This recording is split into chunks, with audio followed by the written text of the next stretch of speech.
So we can look at immigration as a nice example. There's a recent essay in The Atlantic, I think it was, by Peter Beinart, where he reviews, he starts with a lot of quotes that are pretty nuanced positions about immigration from Barack Obama, Paul Krugman, a bunch of other people on the left, who used to be able to say, on the one hand, compassion, economic, on the other hand, we have to have a legal process and there's a threat to low-wage workers. So people on the left used to be able to talk about immigration and talk about the pros and cons, the pluses and minuses. But Beinart shows how in the last 4 or 5 years, you can't. If you so much as suggest that, well, maybe immigration is on net good, but it might have some deleterious effects on certain classes of low-wage American workers, you could get in big trouble. Right, because that's instantly prejudicial now. Because immigration has become a sacred topic. So this is the key thing that I want everyone to keep in mind. We are fundamentally religious creatures. We're built for religion. And it's a great achievement to create a scientific establishment and an academic establishment that keeps that way of thinking out. Scientific thinking is not natural thinking. Religious thinking is natural thinking. Right. And what's happening to us in the last few years especially is a flooding in of religious thinking. And so let's get a bunch of social scientists to talk about immigration. What are they going to do? Look at the data? Weigh up the pluses and minuses? No. They're going to, many of them feel they're on a team, and that team is fighting the right. The right is anti-immigrant. It includes racist elements. Therefore, that justifies us in being pro-immigration. And social sciences are always, there's always ambiguity. There's always conflicting studies. Yeah, and there's multiple causal factors as well, always in a social science study. That's right. So Beinart's point was that the left used to be able to think straight about immigration. Clearly it had it was generally pro-immigration, but it used to be able to think straight.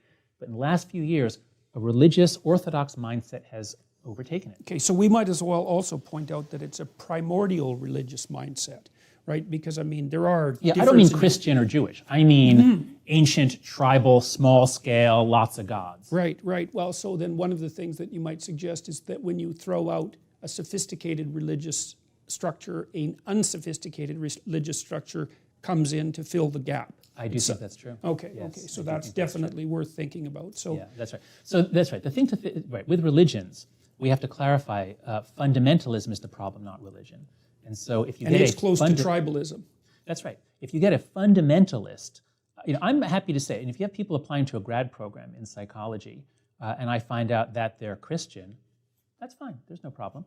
But if they're fundamentalist Christian, I would think, well, let's say it's not psychology. Suppose it's geology.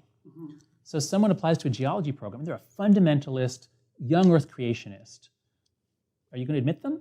No, I don't think you should. They're not able to do the right kind of thinking based on what we know to be the case. They're not in the scientific paradigm. They're not in the scientific, that's right.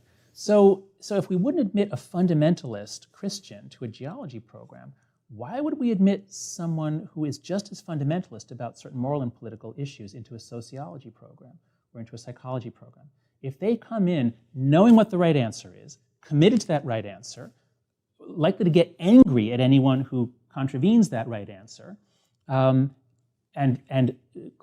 showing signs of closed-mindedness, I don't think they belong in a grad program. Yeah, I guess the question is, how in the world do you set up mechanisms to ensure that you're not swamped by fundamentalists of any sort? So those are people who are reducing everything to a single cause. It's something like that. How can you implement a structure that protects the organization against that without the structure itself becoming totalitarian? Because these things spin out of control so fast. Yeah. So I think we have a major crisis. I think we've got to go into crisis mode, and we've got to clean up our act. So just as we're doing in psychology with the replication project, we recognize that our methods weren't good enough, and we're doing a crash course, thanks to Brian Nosek and others, the Open Science Project. We're really trying to improve our game. Thank God, we need to. I think we have to do the exact same thing about partisanship and our duty.